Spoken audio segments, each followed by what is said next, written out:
Comme annoncé hier dans notre 20h, Libreville abrite depuis ce mardi les travaux de la 39e session ordinaire du conseil d'administration du CAMPC pour au final plancher sur une possible implantation au Gabon et dans d'autres pays africains d'une représentation de cette institution. Alphane Domi Moussavou, Arnaud Mengue.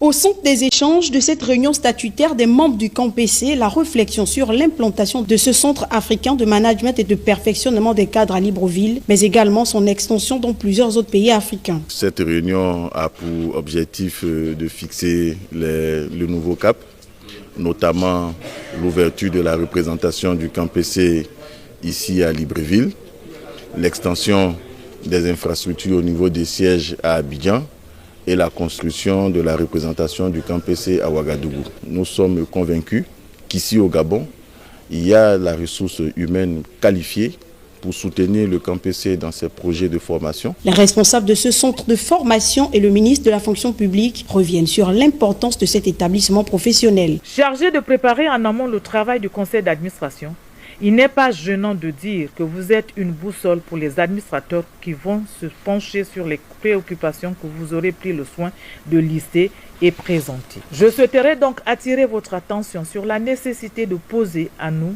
les administrateurs, les challenges que doit inéluctablement relever le CAMPC. Il s'agira de prendre un certain nombre de résolutions. Les grandes conclusions doivent être en adéquation effectivement avec les ambitions de cette prestigieuse institution africaine. Cette 39e session ordinaire qui se tient au Gabon 20 ans après revêt une importance capitale en ce sens qu'elle a permis d'aborder les questions de la formation et de perfectionnement des cadres gabonais. Et du côté du ministère de l'économie et des participations, via la direction générale des impôts, vient de lancer une opération de fiscalisation des contribuables du Grand Libreville. Les précisions avec Lariska Lormamingui et Berthé Onsaga. Il s'agit d'une mission de recensement, d'immatriculation et de fiscalisation de l'ensemble des contribuables qui exercent leurs activités dans le Grand Libreville. Le ministère de l'économie et des participations, via la direction générale des impôts, veut par cette opération avoir une meilleure maîtrise de ces fichiers actualisés. L'objectif de cette mission est de permettre à l'administration fiscale d'avoir une vue élargie sur le fichier des contribuables que nous gérons. Nous avons besoin d'actualiser les informations contenues dans les dossiers. Il est important pour nous de nous assurer que ces entreprises respectent leurs obligations et sont parfaitement localisables. L'administration fiscale qui se veut plus dynamique et bien renseignée exhorte les opérateurs à coopérer. Ces entreprises qui se présentent de façon spontanée pour régulariser leur situation fiscale peuvent bénéficier de cette mesure qui pourrait faire en sorte qu'elles ne puissent pas être pénalisées. Par contre, pour les entreprises qui ne se présenteraient pas de façon spontanée, le dispositif fiscal prévoit notamment les pénalités et il y a des mesures de recouvrement que nous pourrons mettre en place. Nous pouvons procéder à des fermetures administratives. Nous invitons les contribuables à faire preuve de bonne foi, à déclarer, et à se faire identifier et à payer les impôts auxquels ils sont véritablement. Cette mission se tiendra pendant tout le mois de décembre à Libreville, à Kanda, Ovendo et Ntoum. Elle va s'étendre à l'intérieur du pays de façon progressive pour permettre à tous les contribuables de s'acquitter de leurs obligations fiscales. Les journalistes de l'agence gabonaise de presse à l'école du savoir, c'était à l'occasion de la tenue du séminaire de renforcement dont les travaux ont été ouverts par la ministre de la Communication et des Médias en présence des responsables des entités sous tutelle. Yolande Ekwara, Terence Langa, Sarah Zang.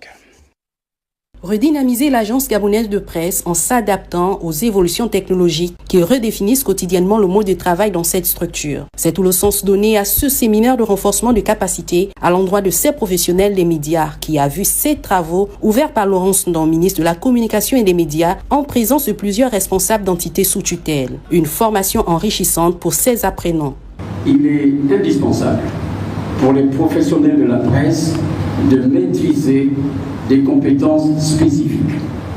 Ces compétences ne sont pas simplement des outils techniques, mais elles forment le cœur de notre mission, informer avec rigueur, rapidité et impact.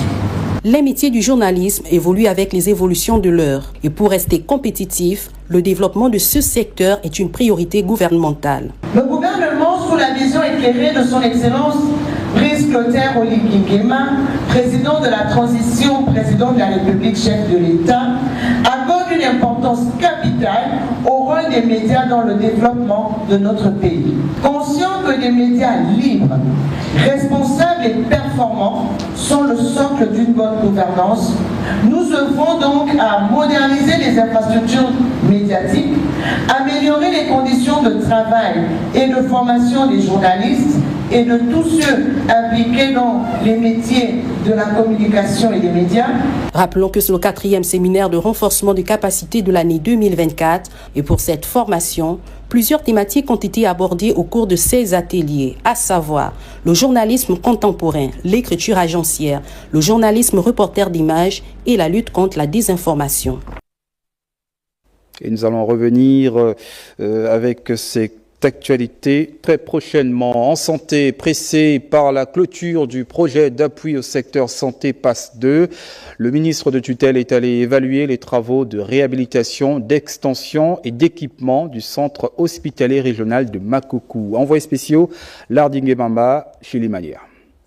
Décembre 2024, ultime période de clôture du projet d'appui au secteur santé qui lie l'État gabonais à l'Agence française de développement. Le ministre de la Santé a évalué le week-end écoulé les travaux de réhabilitation, d'extension et d'équipement du centre hospitalier régional de Makoko, financé dans le cadre du PASS 2.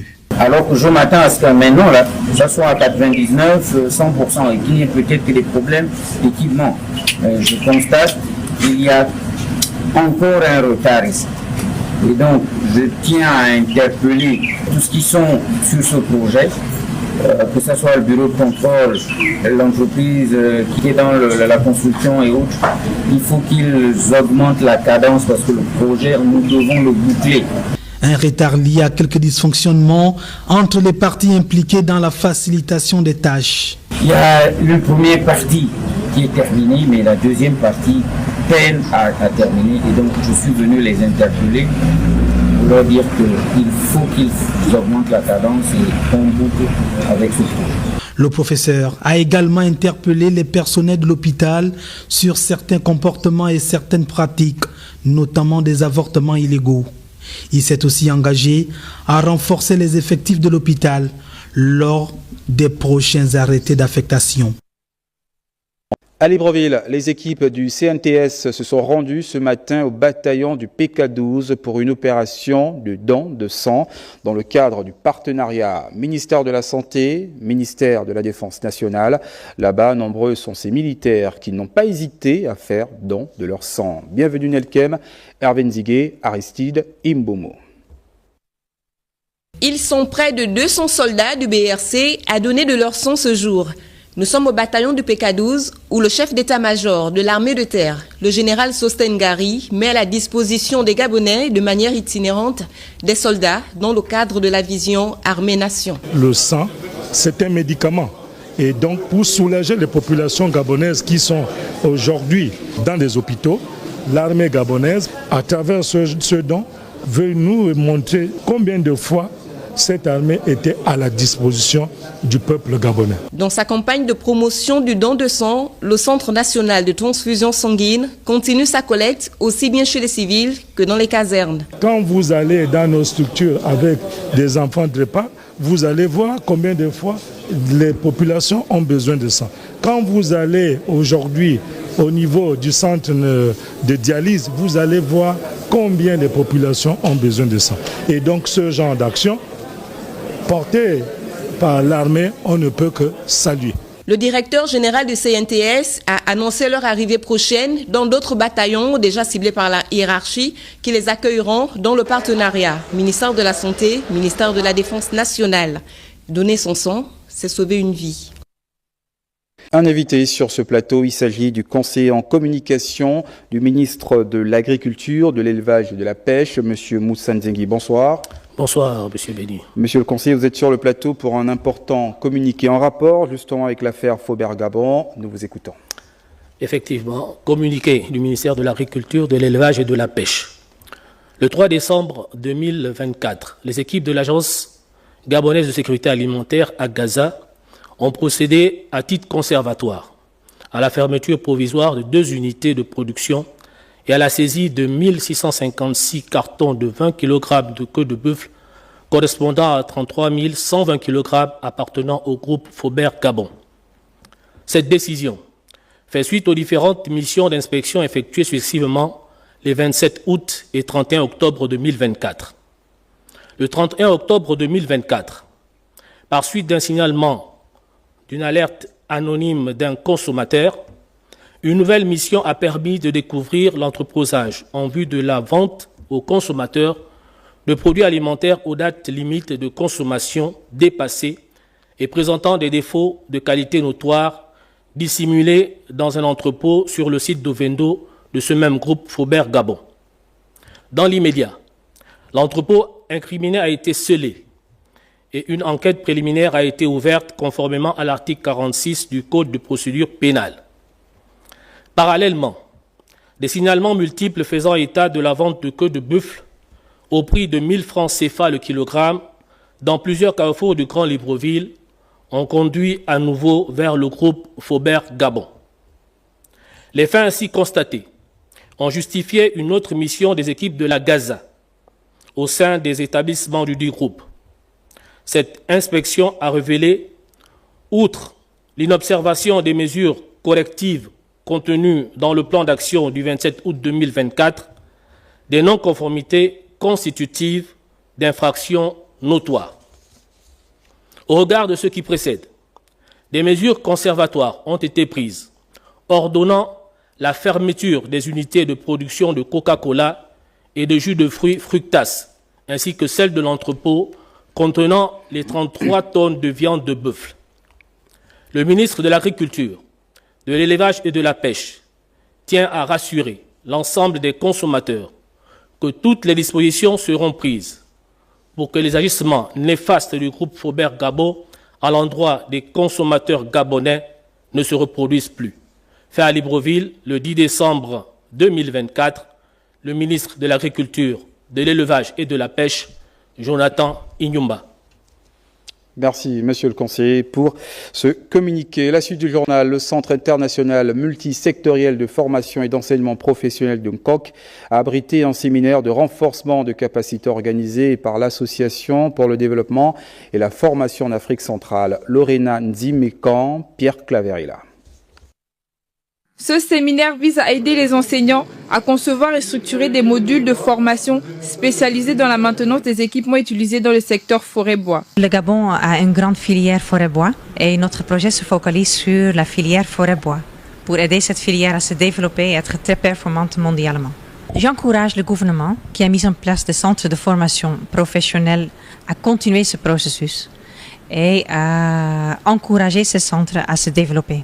L'initiative de l'Association pour le développement et la formation en Afrique centrale soutenue par l'Union européenne souligne l'importance de la formation continue pour les enseignants afin de garantir une éducation adaptée aux exigences du marché du travail. C'est une action en fait qui prépare une autre action à l'endroit des opérateurs économiques qui sont nos partenaires. Donc nous sommes en train de préparer des dispositifs de formation continue. Les formateurs ont été dans les entreprises pour récolter un certain nombre de besoins des entreprises qui sont exprimés par les entreprises et nous allons les malaxer et produire des dispositifs qui serviront à faire du renforcement de capacité de ces personnels. Les travaux de ce séminaire représentent une étape clé pour renforcer les capacités locales et promouvoir le développement durable dans le secteur forêt-bois au Gabon. On a retenu les techniques d'élaboration des programmes pour les besoins des entreprises.